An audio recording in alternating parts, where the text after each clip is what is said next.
हमारे भारत देश में एक अंग्रेज अधिकारी बहुत कुख्यात और बहुत क्रूर आ गया था, जिसका नाम था डायर। अमृतसर में उसकी पोस्टिंग हो गई थी और उसने एक रॉलेट एक्ट नाम का कानून बना दिया था। तो उस रॉलेट एक्ट के विरोध में 14 अप्रैल 1919 को जलियांवाला बाग में एक बड़ी सभा हुई थी, जिसमें 25,000 लोग शामिल हुए थे। उस बड़ी सभा पर डायर ने अंधाधुंध गोलियां चलाई थी। आप अंदाजा लगा सकते हैं, अगर आप में से किसी भाई ने और बहन ने पुलिस में नौकरी की हो या सेना में नौकरी की हो, तो इस बात का अंदाजा उनको बहुत अच्छे से लगेगा। 15 मिनट के अंदर 1650 राउंड गोलियां चलाई थी डायर ने। 15 मिनट के अंदर 1650 राउंड गोलियां चली थी और 3000 से ज्यादा क्रांतिकारी वहीं तड़प तड़प के मर गए थे। आप में से जिन लोगों ने अमृतसर देखा है, जलियांवाला बाग देखा है, आपको मालूम है जलियांवाला बाग के घुसने के लिए और निकलने के लिए एक ही दरवाजा है। चारों तरफ से वो 4 दीवारी से घिरा हुआ है और दरवाजा भी मुश्किल से 4, 4.5, 5 फीट का है।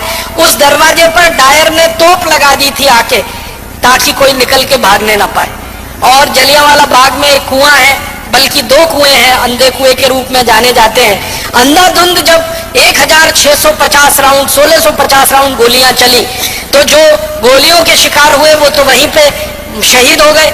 जो बच गए उन्होंने जान बचाने के लिए कुआं में छलांग लगाई और कुआं लाशों से पट गया, मृत शरीरों से पट गया। और 15 मिनट तक अंधाधुंध गोलियां चलाकर हंसते हुए खिलखिलाते हुए डायर वहां से चला गया। रास्ते में जाते हुए अमृतसर की सड़कों के दोनों तरफ जो भी भारतीय नागरिक उसको मिला, उनको गोलियां मारकर पीछे तोप के मुंह से रस्सी से बांधकर घसीट कर वो लेके गया था। इसका इनाम उसको अंग्रेजों की संसद की तरफ से मिला था, शाबाशी मिली थी, उसकी पदोन्नति हुई थी, उसका प्रमोशन हुआ था और उसको भारत से लंदन भेज दिया गया था और बड़े ओहदे पर। ऊधम सिंह उसी हत्याकांड के समय लोगों के बीच में शामिल थे और आप जानते हैं कि उनकी उम्र मुश्किल से उस समय 11-12 साल की हुआ करती थी। तो उस हत्याकांड के समय जब वो शामिल थे और उन्होंने अपनी आंखों से देखा, तो उन्होंने संकल्प लिया था और संकल्प उनका यह था कि जिस डायर ने क्रूरता के साथ मेरे देश के नागरिकों की हत्या की है, इस डायर को मैं नहीं छोड़ूंगा। यह मेरे जीवन का आखिरी संकल्प है।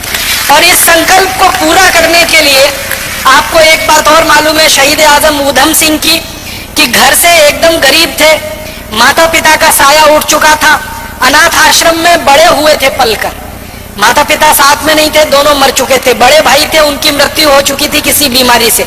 अपने परिवार में वो अकेले रह गए थे और उनके पास आर्थिक संसाधन कुछ नहीं थे। तो जब उन्होंने योजना बनाई डायर को मारने की, संकल्प पहले ले लिया और योजना बनाई, तो लंदन जाना है, लंदन जाने के लिए पैसे चाहिए, पैसे कहाँ से आएंगे?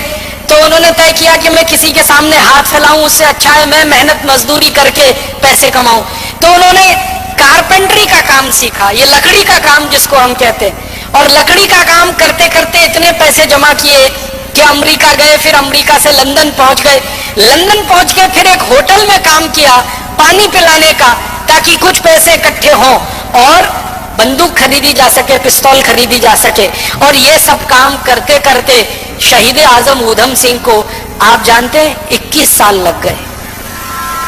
1919 में जलियांवाला बाग हत्याकांड हुआ था, 1940 में जाकर उन्होंने अपना संकल्प पूरा कर पाया था। 21 साल वो पैसों के लिए परिश्रम के साथ कहीं ना कहीं अपने जीवन को लगाते हुए संकल्प के लिए जिंदा थे।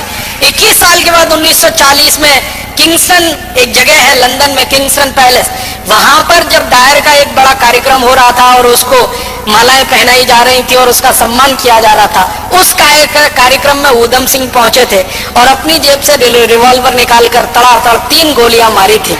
और 3 गोलियां मारकर एक ही वाक्य कहा था कि आज मैंने 21 साल पहले का मेरा संकल्प पूरा किया है और मैं अब इसके बाद 1 मिनट जिंदा नहीं रहना चाहता, 1 मिनट भी जिंदा नहीं रहना है, अब मेरे दिल की इच्छा पूरी हुई है। तो रिवॉल्वर को अंग्रेज अधिकारी के सामने जब उन्होंने सौंपा, तो अंग्रेज अधिकारी के हाथ कांप रहे थे, उसको ये लगता था कि ये मुझे भी नहीं मार देगा। तो ऊधम सिंह ने कहा घबराओ मत, मेरी तुमसे कोई दुश्मनी नहीं है, मेरी तो डायर से दुश्मनी थी जिसने मेरे देश के 3000 लोगों को मारा। क्रांतिकारियों का इतना ऊंचा आदर्श कि जो संकल्प लिया है उसी की पूर्ति के लिए जीवन लगा देना है, उसमें 10 साल लगे, 15 साल लगे, 20 साल लगे, 21 साल लगे, ये शहीद आजम ऊधम सिंह से सीख।